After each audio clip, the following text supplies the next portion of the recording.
Assalamualaikum warahmatullahi wabarakatuh. Perkenalkan, saya Eka Andini Sanputri dengan nomor induk mahasiswa 0902012126. Di sini saya akan menjawab 3 pertanyaan untuk memenuhi tugas UTS mata kuliah Pancasila.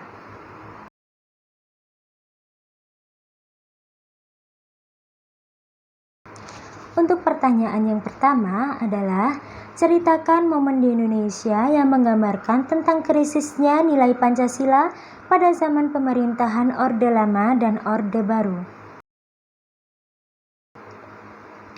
Pancasila adalah rumusan dan pedoman kehidupan berbangsa dan bernegara bagi seluruh rakyat Indonesia. Momen di Indonesia yang menggambarkan tentang krisisnya nilai Pancasila ditandai dengan adanya penyimpangan yang terjadi di pemerintahan Orde Lama dan Orde Baru. Berikut adalah penyimpangannya.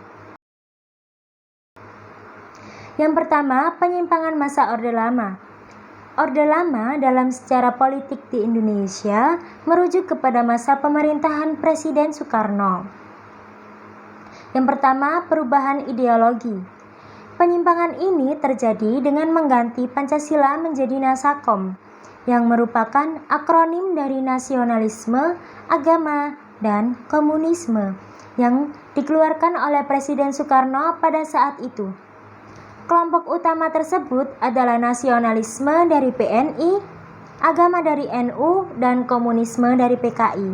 Hal ini tentu saja menyimpang dari sejarah lahirnya Pancasila sebagai ideologi negara satu-satunya.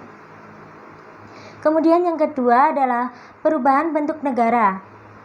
Pada masa ini, Indonesia mengalami perubahan bentuk dari negara kesatuan menjadi negara serikat hasil dari konferensi meja bundar atau KMB antara Indonesia dengan Belanda. Hasilnya membuat Indonesia terpecah menjadi 16 negara bagian dan menyebabkan banyak perbedaan yang sulit untuk disatukan. Sudah jelas bahwa hal ini bertabrakan dengan sila ketiga dari Pancasila, yaitu Persatuan Indonesia.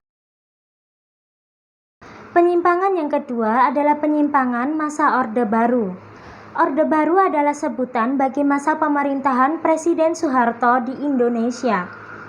Beberapa peraturan negara yang telah ada pada masa Orde Lama diperbaiki dan diperbarui, tapi nyatanya masih ada beberapa penyimpangan yang terjadi. Contohnya yaitu yang pertama adalah Pancasila dijadikan sebagai alat untuk menguasai rakyat sehingga kelanggengan masa jabatan pada Orde Baru dapat dilegitimasi.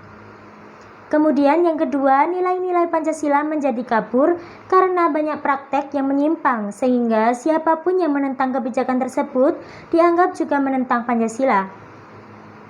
Kemudian yang ketiga, hanya orang-orang terdekat Soeharto yang dipercaya untuk menguasai perusahaan-perusahaan besar negara dan pengelolaan sumber daya alam di Indonesia.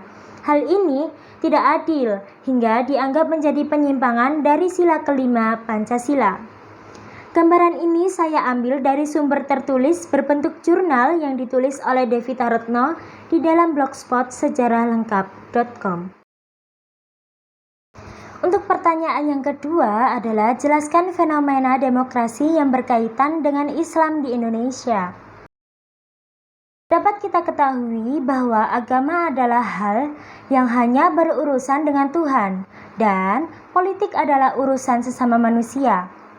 Pepatah Latin mengatakan bahwa suara rakyat adalah suara Tuhan atau Vox Populi, Vox Dei. Lalu, bagaimana bisa demokrasi dapat berkaitan dengan Islam terutama di Indonesia? Umat Islam menerima adanya demokrasi dengan alasan demokrasi adalah mirip dengan Islam. Contohnya, di dalam demokrasi ada prinsip yang disebut dengan musyawarah, dengan prinsip diskusi, dan dengan prinsip rembukan. Sedangkan di dalam Islam pun sangat menjunjung tinggi yang namanya musyawarah, karena dalam demokrasi ada musyawarah dan dalam Islam juga ada musyawarah, maka mereka mengatakan demokrasi berasal dari Islam. Menurut Huwaidi, sebenarnya Islam dan demokrasi di Indonesia juga tidak ada pertentangan. Bisa dilihat dari ciri-ciri negara menurut Islam, yaitu yang pertama, kekuasaan dipegang penuh oleh umat atau rakyat. Kemudian yang kedua, masyarakat ikut berperan dan bertanggung jawab. Yang ketiga, kebebasan adalah hak bagi semua orang. Yang keempat, persamaan di antara semua manusia. Yang kelima, kelompok yang berbeda juga memiliki legalitas. Kemudian yang keenam, kezaliman mutlak tidak diperbolehkan dan usaha meluruskan adalah wajib. Yang ketujuh, undang-undang di atas segalanya. Ketika negara-negara yang mayoritas penduduknya beragama Islam melepaskan diri dari penjajah, kebanyakan mereka memiliki sistem demokrasi ini. Lalu, fenomena demokrasi apa yang berkaitan dengan Islam yang ada di Indonesia? Dapat kita ambil contoh, pada saat demokrasi parlementer atau liberal tahun 1950 hingga tahun 1959, Presiden Soekarno mencoba membuat gagasan dengan mengganti Pancasila menjadi Nasakom, yang merupakan akronim dari nasionalisme, agama, dan komunisme. Gagasan ini tentu ditolak oleh masyarakat Indonesia karena dianggap akan adanya unsur komunis di Indonesia. Komunisme dianggap sangat membatasi demokrasi dan tidak mengenal Tuhan, sedangkan di Indonesia dalam sila pertama Pancasila, yakni ketuhanan yang Maha Esa. Kutipan ini saya ambil dari sumber tertulis berbentuk jurnal, yakni Jurnal Filsafat dan Teologi Islam, volume 10, nomor 1 tahun 2019. Untuk pertanyaan yang ketiga adalah bagaimana cara kita memberitahu tentang identitas nasional kita dan jelaskan faktor-faktor yang mendukung kelahiran identitas. Identitas nasional suatu bangsa memiliki sifat, ciri khas, serta keunikan sendiri-sendiri. Unsur-unsur pembentuk identitas nasional sekaligus cara mengenalkannya adalah yang pertama ada sejarah. Cara mengenalkannya dengan selalu mempelajari sejarah, kemudian mengenalkan atau memberitahu sejarah Indonesia kepada khalayak umum. Yang kedua, ada kebudayaan. Dengan memperkenalkan tarian-tarian yang dimiliki Indonesia, musik dan nyanyian dari Indonesia, makanan khas Indonesia, menggunakan batik khas Indonesia, dan lain sebagainya. Cara paling mudah untuk mengenalkannya adalah dengan menggunakan media sosial agar bukan hanya masyarakat Indonesia saja yang mengenal tentang keberagaman kebudayaan Indonesia, melainkan semua masyarakat yang ada di dunia pun juga ikut untuk mengenalnya.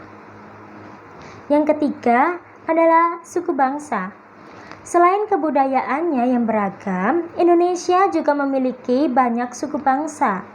Cara mengenalkan suku bangsa kita yaitu dimulai dengan mengenalkan semboyan Bhinneka Tunggal Ika dengan cara memberi pemahaman bahwa perbedaan dapat membuat Indonesia menjadi negara yang kokoh dan menjadi negara yang kuat. Kemudian yang keempat adalah agama.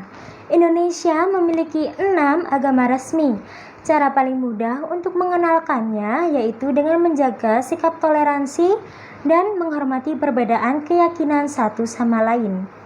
Dengan hal ini, perbedaan agama akan menjadi sorotan identitas nasional karena Indonesia mampu mempraktikkan sikap saling toleransi antar umat beragama. Kemudian yang kelima adalah bahasa.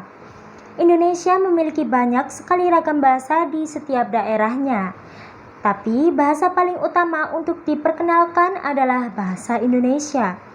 Caranya yaitu dengan meningkatkan rasa kebanggaan memiliki bahasa Indonesia, menggunakan bahasa Indonesia dalam berbagai keperluan, dan menghindari penggunaan bahasa asing secara berlebihan. Kemudian, adapun faktor-faktor pendukung kelahiran identitas nasional bangsa Indonesia. Yang pertama adalah faktor objektif, yang meliputi faktor geografis, ekologis, dan demografis. Kemudian yang kedua ada faktor subjektif, yaitu faktor historis, sosial, politik, dan kebudayaan yang dimiliki bangsa Indonesia.